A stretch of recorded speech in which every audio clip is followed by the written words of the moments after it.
Courage courage தான் எல்லாத்துக்குமே ஒரு பேஸ். கரேஜ் தான் எல்லாத்துக்குமே ஒரு பவர். அப்படிப்பட்ட அந்த பவர் எதிலிருந்து ஆரம்பிக்கிறது தெரியுமா? நம்மள அண்டர் எஸ்டிமேட் பண்ற நேரத்துல, நம்மள ஒரு ஏளனமா பார்க்கிற நேரத்துல, நம்ம யாருன்னு ப்ரூவ் பண்ணி காட்டணும்னு ஒண்ணு தோணும். நம்ம யாருன்னு காட்டணும்னு ஒரு உத்வேகம் ஒண்ணு வரும். அப்படி ப்ரூவ் பண்ற அந்த பாயிண்ட் எதுல இருந்து ஸ்டார்ட் ஆகுது தெரியுமா? எந்த விஷயத்துல நம்மள கிண்டலும் கேலியுமா பேசுறாங்களோ அதே விஷயத்தை வச்சு நம்ம அது ஒரு பாசிட்டிவா மாத்துறதுன்னு ஒண்ணு இருக்குல்ல, அதே விஷயத்தை வச்சு நம்ம அது ஒரு ஃபயரா மாத்துறதுன்னு ஒன்று இருக்குல்ல, அங்கிருந்து தான் அந்த பவரே ஸ்டார்ட் ஆகும். அப்படிப்பட்ட அந்த உண்மையான அந்த பவரை சொல்ற அந்த பாயிண்ட்ல இருந்து ஆரம்பிக்கலாமா? ஏ விஜய், வீட்டை விட்டு வெளியே வா. ஏ விஜய், பணியூர் விட்டு வெளியே வா அப்படின்னு சொல்றவங்களுக்கு என் வீடு எதுன்னு தெரியுமா? முதல்ல என் வீடு எங்க இருக்குனாவது தெரியுமா? என சீண்டி பார்க்கறதா நினைச்சு கிண்டலும் கேலியுமா பேசுறவங்களுக்கு நான் சொல்றேன், இந்த தமிழ்நாடு தமிழ்நாடுன்னு சொல்றாங்களே அது மத்தவங்களுக்கு வேணா ஸ்டேட்டா இருக்கலாம், ஆனா என்ன பொறுத்த வரைக்கும் என் தாய் நாடான தமிழ்நாடு தான் என் வீடு.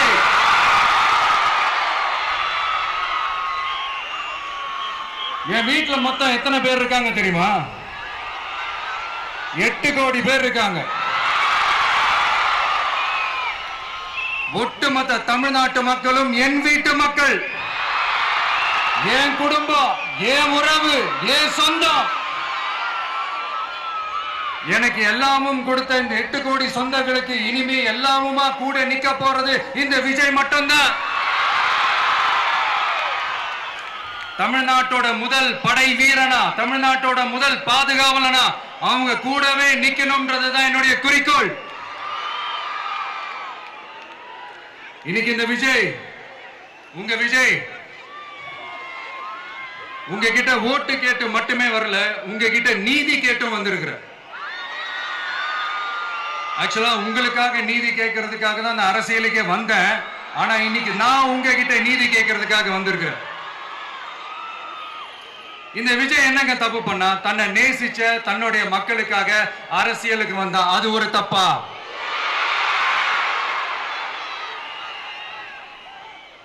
எல்லாத்தையும் ஒதுக்கி தள்ளிட்டு மக்களுக்காக மட்டுமே வந்த அது ஒரு தப்பா? இந்த மத்த கட்சிகளுக்கெல்லாம் மாநாடு நடத்துறதுக்கோ பொதுக்கூட்டம் நடத்துறதுக்கோ இல்ல ஹால் ஃபங்க்ஷன்ஸ் நடத்துறதுக்கோ பர்மிஷன் கொடுப்பாங்க, இடம் கொடுப்பாங்க. ஆனா நமக்கு மட்டும் இடம் கொடுக்க மாட்டாங்க, கொடுக்கவும் விட மாட்டாங்க. இது என்னங்க நியாயம்? நான் போய் மக்களை சந்திக்கிறதுக்கோ இல்ல மக்கள் வந்து என்ன சந்திக்கிறதுக்கோ ஒரு உரிய இடமோ இல்ல உரிய பாதுகாப்போ மத்த கட்சிகளுக்கு எல்லாம் கொடுப்பாங்க. ஆனா எனக்கு கொடுக்க மாட்டாங்க, கொடுக்கவும் விட மாட்டாங்க. இது என்னங்க நியாயம்? இந்த SOPs சொல்லுவாங்க, அதனுடைய ஃபுல் ஃபார்ம் வந்து ஸ்டாண்டர்ட் ஆபரேட்டிங் ப்ரொசீஜர். ஆனா எனக்கு மட்டும் அது ஸ்டாலின் சார் ஆபரேட்டிங் ப்ரொசீஜர். இது என்னங்க நியாயம்?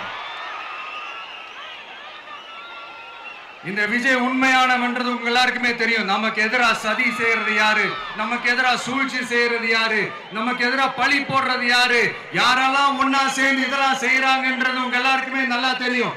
அதனால என்னோட சொந்தங்களாகிய உங்ககிட்ட வந்து நான் நீதி கேட்காம வேற யாருக்கிட்ட தான் போய் கேட்பேன்?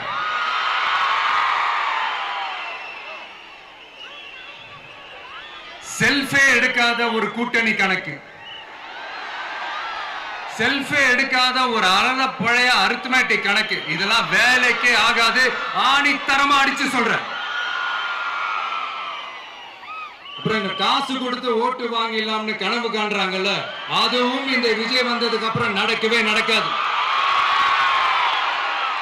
வண்டி வண்டியா கொண்டாந்து கூட்டுவாங்க, 1000, 2000, 3000, 4000, 5000. சாமி மேல சத்தியெல்லாம் வாங்குவாங்க. அப்படிதான் இத்தனை வருஷமா உங்களை ஏமாத்தி இருக்கிறாங்க. வாங்கிக்கங்க, சந்தோஷமா வாங்கிக்கங்க. எல்லாம் உங்க பணம் தான். வாங்கிக்கிட்டு அவங்க காதிலே விசில ஊதி அனுப்புங்க. எப்படி? அவங்க செவிலே விசில ஊதி அனுப்புங்க.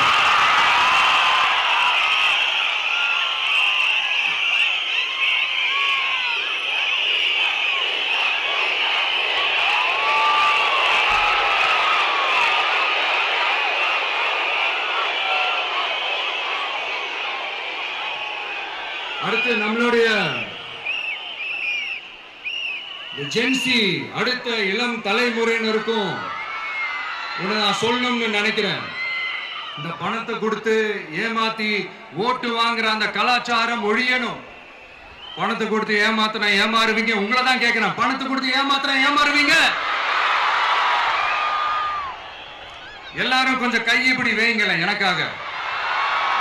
நான் சொல்றதை கொஞ்சம் ரிப்பீட் பண்ணுங்க. எங்க ஓட்டு எங்க உரிமை. எங்களை யாரும் விலைக்கு வாங்க முடியாது. எங்கள் ஓட்டு விசில் சின்னத்துக்கு தான். வேற யாரையும் நம்பி ஏமாற மாட்டோம். தேங்க்யூ. கேட்டுச்சா சார்? இனிமே நீங்க கொள்ளையடிச்சு வச்சிருக்கிற பணம் எல்லாம் வேஸ்டா போகுது. குப்பையில தான் தூக்கி போடணும்.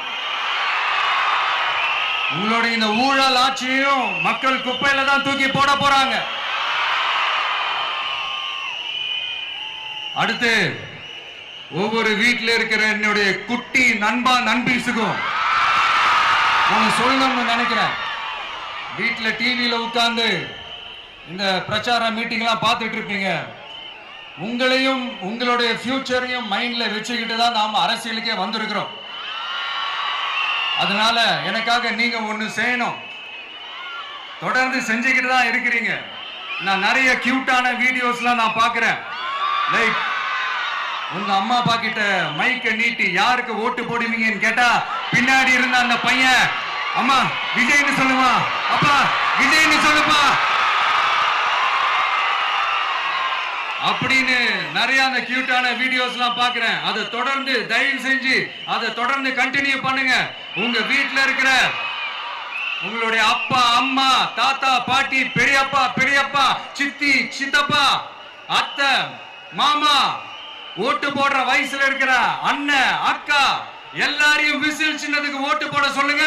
விசில் சின்னத்துக்கு ஓட்டு போட வைங்க.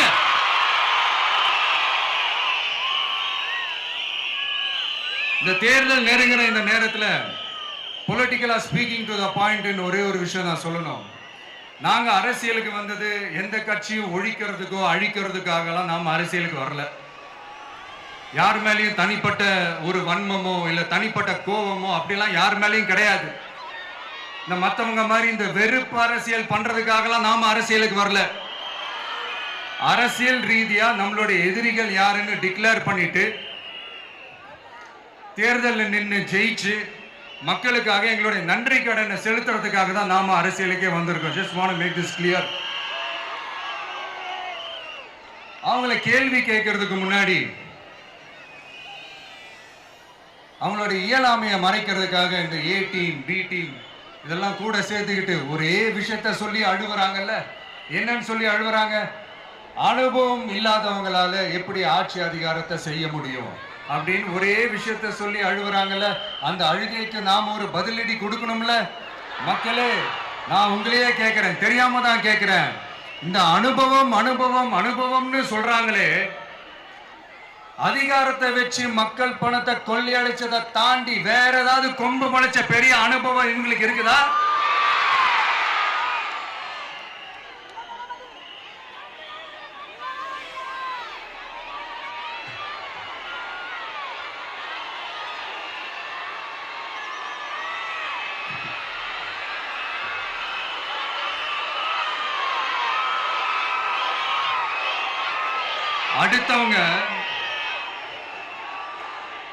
அடுத்தவங்க ஆரம்பிச்ச அரசியல் கட்சியில, அடுத்தவங்களுடைய அட்ரஸ்ல அரசியல்வாதிகளா இருந்துட்டு இருக்கிற இவங்க எல்லாருக்கும் ஒரு சவால். என்ன மாதிரி தனியா, என்ன மாதிரி சொந்தமா ஒரு கட்சி ஆரம்பிச்சு 1% அட்லீஸ்ட் 1% வாக்கு வாங்கி காட்டுற அந்த தில் இருக்குதா, திராணி இருக்குதா?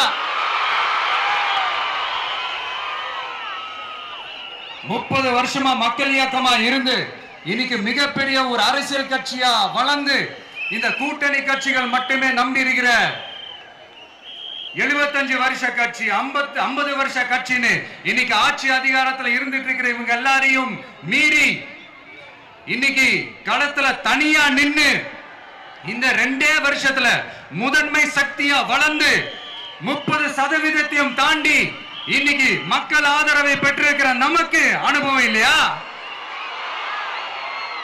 உங்களுடைய அனுபவம் என்னன்னு சொல்லட்டுமா? கட்சி ஆரம்பிச்ச அண்ணாவை மறந்தது, கட்சி ஆரம்பிச்ச எம்ஜிஆர் அவர்களை மறந்தது, கட்சியை வளர்த்த ஜெயலலிதா மேடம் அவங்களை மறந்தது. இவங்க எல்லாரும் சொன்ன விஷயங்கள், பேசின விஷயங்கள், எதையெல்லாம் ஃபாலோ பண்ணணும்னு சொன்ன விஷயங்கள் எல்லாத்தையும் மறந்தது. இவங்களுக்கு நமக்கு அனுபவம் இல்லையா?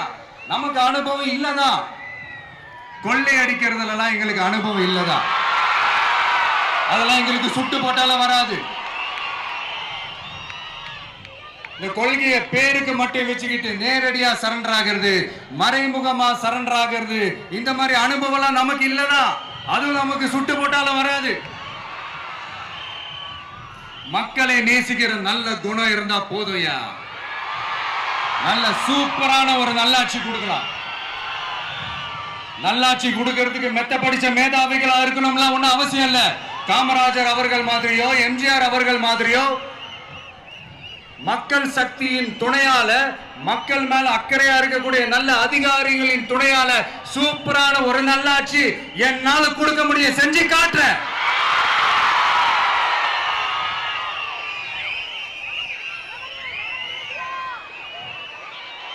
நாலரை வருஷம் ஆச்சு, 4.25 வருஷத்துக்கு மேல ஆகுது. இப்போ ஒவ்வொரு வீட்டு கதவையா தட்டி உங்கள் கனவுகளை சொல்லுங்கள், உங்கள் கனவுகளை சொல்லுங்கள், நாங்கள் அதை நிறைவேற்றி காட்டுறோம். இல்ல, ஸ்டாலின் சாருக்கு மக்கள் சார்பா ஒரு கேள்வி. மக்களுடைய கனவு என்னன்னு உங்களுக்கு தெரியுமா சார்? அது சரி, அவங்க என்ன நினைக்கிறாங்கன்னு உங்களுக்கு தெரியாது. அதுக்கப்புறம் எப்படி அவங்க கனவுகளை பத்தி உங்களுக்கு தெரியும்? மக்களோட கனவு என்னன்னு நான் சொல்லட்டுமா சார்?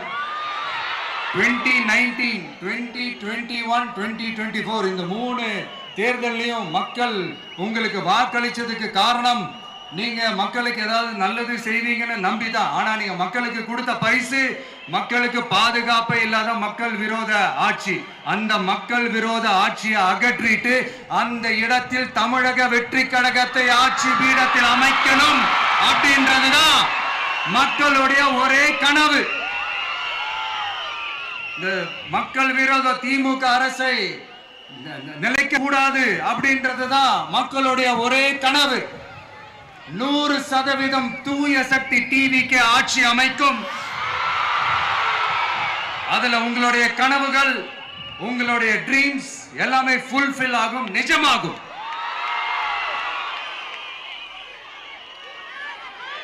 தமிழ்நாடு எப்பவுமே டெல்லிக்கு அவுட் ஆஃப் கண்ட்ரோல் அப்படின்ட்டு ஸ்டாலின் சார் அடிக்கடி சொல்லுவாங்க. ஸ்டாலின் சார் எது எதுலாம் அவுட் ஆஃப் கண்ட்ரோல் இப்ப நான் கொஞ்சம் சொல்லட்டுமா? முதல்ல சட்டம் ஒழுங்கெல்லாம் அவுட் ஆஃப் கண்ட்ரோல், பெண்கள் பாதுகாப்புல அவுட் ஆஃப் கண்ட்ரோல், இளைஞர்கள் வேலை வாய்ப்புல அவுட் ஆஃப் கண்ட்ரோல், மொத்தத்தில் அவரோட ஆட்சியே ஒரு அவுட் ஆஃப் கண்ட்ரோல். இந்த வருஷம் பிகினிங்ல சட்டசபையில பேசும்போது சொல்றாங்க, மக்கள் எல்லாரும் ரொம்ப மகிழ்ச்சியா இருக்கிறாங்க, அதனால நானும் ரொம்ப மகிழ்ச்சியா இருக்கிறேன் அப்படின்னு. மக்கள் சந்தோஷமா இருக்கிறத பார்க்கறது கூட ஒரு சந்தோஷம் தான் சார். அது யாரும் இல்லைன்னு சொல்லல. அப்படி உண்மையிலேயே மக்கள் உண்மையிலேயே சந்தோஷமா இருக்கிறாங்க அப்படின்னா ஏன் சார் விவசாயிகள் போராட்டம் நடக்குது? ஏன் சார் மீனவர்கள் போராட்டம் நடக்குது? ஏன் தொழிலாளர்கள் போராட்டம் நடக்குது? தூய்மை பணியாளர்கள் போராட்டம் ஏன் நடக்குது? அங்கன்வாடி ஊழியர்கள் போராட்டம், செவிலியர்கள் போராட்டம், மருத்துவர்கள் போராட்டம், மாற்றுத்திறனாளிகள் போராட்டம், அரசு ஊழியர்கள் போராட்டம், ஆசிரியர்கள் போராட்டம், இடைநிலை ஆசிரியர்கள் போராட்டம், பகுதி நேர ஆசிரியர்கள் போராட்டம். இதெல்லாம் உங்க ஆட்சியில மக்கள் மகிழ்ச்சியா இருக்காங்கன்றதுக்காக நடக்கிற போராட்டமா சார்? எனக்கு தெரிஞ்சு மக்கள் சந்தோஷமா இருக்கிறாங்கன்னா பொங்கல் வச்சு கொண்டாடுவாங்கன்னு கேள்விப்பட்டிருக்கிறேன். உங்க ஆட்சியில தான் போராட்டம் நடத்தி அவங்களுடைய மகிழ்ச்சியை வெளிப்படுத்துறாங்கன்னு நினைக்கிறேன். இன்னும் தீரவே தீராத பிரச்சனைகள்னா இருக்கிற இடம் பிரச்சனை, பார்க்கிற வேலை பிரச்சனை, பண்ற தொழில் பிரச்சனை, விலைவாசி பிரச்சனை, தண்ணி பிரச்சனை, பஸ் வசதி இல்லைன்ற பிரச்சனை, ரோடு சரி இல்லைன்ற பிரச்சனை, ஆஸ்பத்திரி சரியா இல்லைன்ற பிரச்சனை. இப்படி எல்லாம் ஒரு அடிப்படை விஷயங்களே பிரச்சனையா இருந்தா அப்போ ஆளுங்கட்சின்னு ஒண்ணு எதுக்குதான் இருக்கிறாங்க அப்படின்னு தானே மனசுல தோணும் மக்களுக்கு. ஆட்சிக்கு வர்றதுக்கு முன்னாடி தான் பொய் பொய்யா அடிச்சு விட்டீங்க. இப்ப ஆட்சியை விட்டு போகும்போது கூட பொய் பொய்யா பேசுறீங்களே சார், என்ன சார் இது? மாத்தி மாத்தி பேசுறதுல நீங்க வேற லெவல் தான் சார். ஆட்சிக்கு வந்த அடுத்த வருஷமே 2022ல 70% வாக்குறுதிகளை நிறைவேற்றிட்டோம்னு சொன்னாங்க. அப்புறம் போன வருஷம் 90% வாக்குறுதிகளை நிறைவேற்றிட்டோம்னு சொன்னாங்க. அப்புறம் இந்த வருஷம் 505 வாக்குறுதிகளை 404 வாக்குறுதிகளை நிறைவேற்றிட்டோம். கிட்டத்தட்ட ஒரு 80% வாக்குறுதிகளை நிறைவேற்றிட்டோம்னு சொன்னாங்க. முதல்ல 70, அப்புறம் 90, அப்புறம் 80. இன்னும் தேர்தல் நெருங்க அது 60, 50, 40, 30, 20ல போய் நிற்கும்னு நினைக்கிறேன். அதையும் அவரே அறிவிப்பாரோ என்னமோ எனக்கு தெரியல. முதல்வர் ஸ்டைல்லையே சொல்லணும்னா, பொய்யிலேயே பிறந்து பொய்யிலேயே வளர்ந்த புலவர் பெருமானே, கொஞ்சம் அத திருத்தி சொல்றேன், புலுகர் பெருமானே. அது இன்னும் பொருத்தமா இருக்கும். அவருடைய அண்ட புழுகு, ஆகாச புழுகு என்ன தெரியுமா? பெண்களுக்கு பாதுகாப்பு தமிழ்நாட்டில் எங்க போனாலும் கொட்டி கிடக்குதா. அப்படி அது உண்மைனா அண்ணா யூனிவர்சிட்டி அந்த பொண்ணுக்கு ஏன் சார் அப்படி ஒரு கொடுமை நடந்துச்சு? கோவை கல்லூரி பெண்ணுக்கு ஏன் சார் அப்படி ஒரு கொடுமை நடந்துச்சு? பெண் குழந்தைகள் பாதிக்கப்படுறதா கிட்டத்தட்ட 1000க்கும் மேலான போக்சோ கேசுகள் ஏன் சார் பதிவானுச்சு? போதைப் பொருள் கலாச்சாரம் கண்ட்ரோலே இல்லாம அது பாட்டுக்கு தாறுமாற எங்கேயோ போய்கிட்டு இருக்கு. வயலன்ஸ் எல்லாம் தலைவிரிச்சு ஆடுது.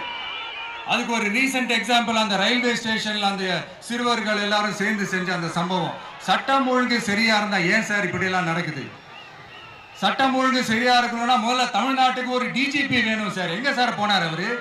எங்க அவரு? சும்மா இந்த ஆக்டிங் ஆபீசரை வச்சுக்கிட்டு அரசாங்கத்தை நடத்துனீங்கன்னா இப்படிதான் சட்டம் ஒழுங்கு சந்தி சிரிக்கும். முதல்ல தமிழ்நாட்டுக்கு ஒரு டிஜிபியை போடுங்க சார். அதுக்கப்புறமாச்சும் சட்டம் ஒழுங்கு சரியாகுதான்னு பார்ப்போம். சரிப்பா, கேள்வியா கேட்கிறியே, நீ வந்தா என்ன செய்வ அதானே கேட்கறீங்க. கரெக்ட், கேட்கணும். மக்களோட அடிப்படை தேவைகளை தீர்க்கிறது தான் நம்மளுடைய ஃபர்ஸ்ட் வேலையே. அதை தீர்க்கிறதுக்கான அந்த தேடி போறது, அதோட சொல்யூஷனை தேடி போறது தான் நம்மளுடைய ஃபர்ஸ்ட் அஜெண்டாவே. கொஞ்சம் வெயிட் பண்ணுங்க, தேர்தல் அறிக்கை ரெடி ஆயிட்டு இருக்கு. தெளிவான ஒரு தேர்தல் அறிக்கையாவது வரும். என்ன நம்புற உங்களை நான் டிசப்பாயிண்ட் பண்ணவே மாட்டேன்.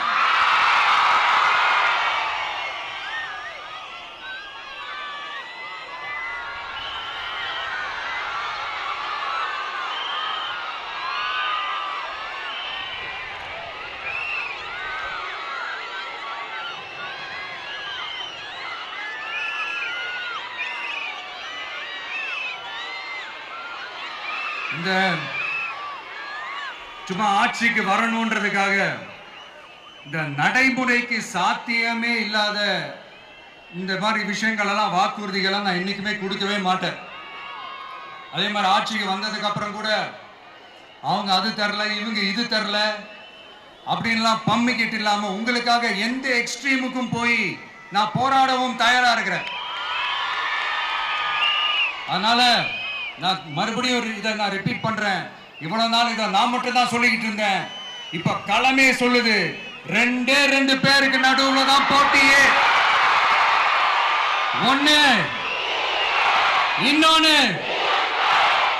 ஒண்ணு தூய சக்தி டிவிக்கு, இன்னொன்னு தீய சக்தி டிஎம்கே.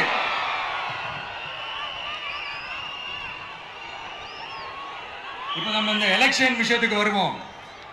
விஜய் என்னப்பா இவரை மட்டும் தான் எதிர்க்கிறாரு, இவங்களை எதிர்க்க மாட்டேன்றாரு, அவங்கள பத்தி எதுவுமே சொல்ல மாட்டேங்கிறாரு. இல்ல நான் கேட்கிறேன், இது யாருக்கான எலெக்ஷன்? தமிழ்நாடு சட்டசபைக்கான ஒரு தேர்தல். இப்ப இங்க யார் ஆட்சியில் இருக்கிறா? யாரு பொய்யா வாக்குறுதிகளை கொடுத்து மக்களை ஏமாத்துறது? யாரு மக்கள் விரோத ஆட்சியை நடத்துறது? அப்ப இங்க யாரை அகற்றணும்? இந்த மக்கள் விரோத திமுக அரசை அகற்றணும்னா நம்ம யாரை எதிர்க்கணும்? எதுக்கு தேவையில்லாம பல முறை மக்கள் ஆல்ரெடி டிலீட் பண்ணவங்களை எதுக்கு நம்மளுடைய கான்சென்ட்ரேஷன், நம்மளுடைய டார்கெட் திமுகன்றப்போ டார்க்னஸ் குள்ள எதுக்கு கல்லெறியணும்? இங்க மக்களை விரும்புற விஜய் வேணுமா, இல்ல மக்கள் விரோத ஆட்சி நடத்துற ஸ்டாலின் சார் வேணுமா? அவ்வளவுதான் இந்த தேர்தலே. இதுக்கு நடுவுல வேற யாருமே கிடையாது. புரியுதுங்களா உங்களுக்கு? என் நெஞ்சில் குடியிருக்கும் சேலம் மக்களே,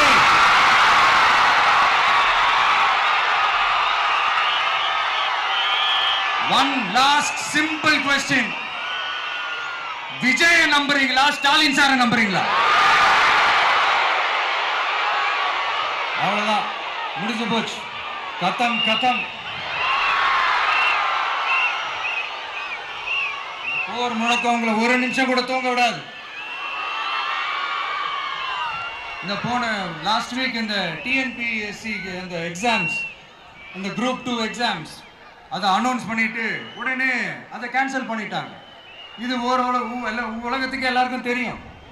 கேன்சல் பண்ணிட்டு ரொம்ப சிம்பிளா டெக்னாலஜி ஏதோ சம் ஃபால்ட், டெக்னிக்கல் ஃபால்ட் அப்படின்னு சொல்லி அதை கடந்து போயிட்டாங்க. இத்தனை வருஷமா ராத்திரி பகலமா கஷ்டப்பட்டு படிச்சு எப்படியாவது நமக்கு அந்த வேலை கிடைக்காதான்னு அந்த எக்ஸாம்ஸை ஃபேஸ் பண்ண வந்த நம்மளுடைய தம்பி தங்கைகள் எவ்வளவு ஒரு மன உளைச்சலுக்கு ஆளாயிருப்பாங்க. அதை யாராவது யோசிச்சு பார்த்தீங்களா? ஒரு எக்ஸாம்ஸை ஒழுங்கா நடத்த தெரியல, இதுல உலக நாடுகளோட போட்டி போடுறாங்களாம். நம்மளுடைய தம்பி தங்கைகள், நம்ம அம்மா அப்பா கிட்ட சொல்லுங்க, யாரும் தைரியம், எல்லாரும் தைரியமா இருங்க. வரப்போறது உங்க ஆட்சி, நம்ம ஆட்சி.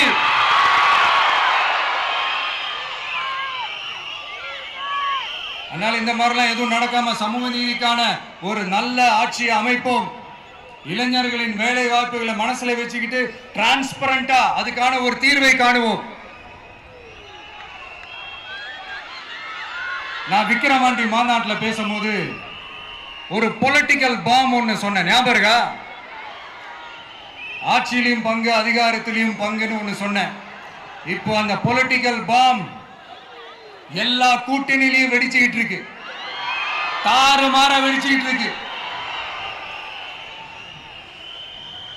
ஸ்டாலின் சார்லாம் பதறாரு, ஆட்சி அதிகாரத்துல பங்கெல்லாம் தமிழ்நாட்டில் வராது அப்படின்னு சொல்றாரு. அவங்கள பொறுத்த வரைக்கும் ஜெயிக்கிறதுக்காக மட்டும்தான் கூட்டணி, மற்ற எல்லாத்துக்குமே அவங்க தனி அணி, அவங்க மட்டுமே ஒரே அணி. வெல்வோம் ஒன்றாக, ஆனா வரும் வெல்த்தெல்லாம் பார்ப்போம் தனியாக. அந்த வெல்வோம் ஒன்றாக என்றது இதுதான் அந்த சீக்கிரட்டே. புரிய வேண்டியவங்களுக்கு நல்லா புரியும் நினைக்கிறேன். உங்களோட நான் இருக்கேன், நம்மளோட நம்ம மக்கள் இருக்காங்க. இதுக்கு மேல என்ன வேணும்? கான்பிடென்டா இருங்க, நல்லதே நடக்கும், வெற்றி நிச்சயம். மீண்டும் சந்திக்கும் வரை நன்றி, வணக்கம்.